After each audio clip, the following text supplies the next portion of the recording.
Parce qu'on peut rappeler, Guillaume Fard, hein, que effectivement, rapidement après cette évasion spectaculaire, il y avait presque un décalage entre le profil de cet homme qui était passé finalement de la petite délinquance au grand banditisme. Oui, effectivement, parce que son parcours délinquant, il commence à l'âge de 13 ans. Il y a une quinzaine de condamnations au casier judiciaire, mais quand on regarde les faits, il y a essentiellement des délits routiers et des atteintes aux biens, puis un fait d'atteinte aux personnes.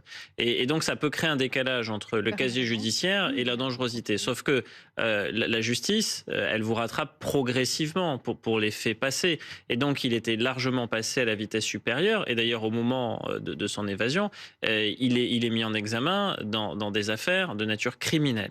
Se pose donc la question de la dangerosité. Est-ce que il était particulièrement dangereux au moment de son évasion? Et en fait, toute la question de ce rapport, c'est de savoir si l'évaluation de la dangerosité a été faite convenablement. Et ce que dit le rapport, c'est assez intéressant, mais au fond, Mohamed Amra avait notamment en détention été placé sur écoute. Donc il était sur écoute dans sa cellule avait été sonorisée. C'est comme ça qu'on sait qu'il maintenait ses trafics en détention, qu'il avait plusieurs téléphones portables, qu'il réglait des comptes, qu'il ordonnait probablement même des exécutions, tout ça depuis sa cellule. Et le rapport dit, mais au fond, la teneur de ces écoutes faisait que des magistrats avaient connaissance d'une dangerosité croissante dans le cas de Mohamed Amra. Et sans violer le secret de l'instruction, ils auraient dû, à minima, partager de l'information avec le service national du renseignement pénitentiaire, qui est fait pour ça.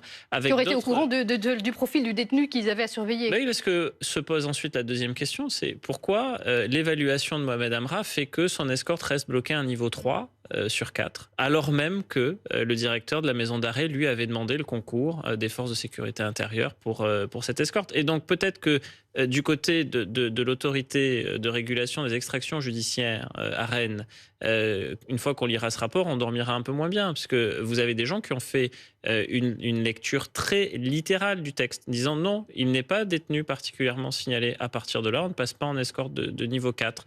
Et pour autant, certaines personnes, malgré les textes, avaient levé la main en disant attention, son attitude en détention, elle se durcit, il a scié les barreaux de sa cellule, il est ingérable, et donc sans doute que cette extraction judiciaire, il faut la sécuriser davantage. Et donc au moment où on se parle, il est toujours dans la nature. Toujours activement recherché. Alors c'est pas parce qu'on n'en parle pas que, évidemment, les enquêteurs ne travaillent pas.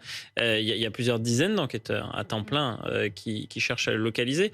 Lui et ses complices. Et c'est aussi une difficulté de cette affaire.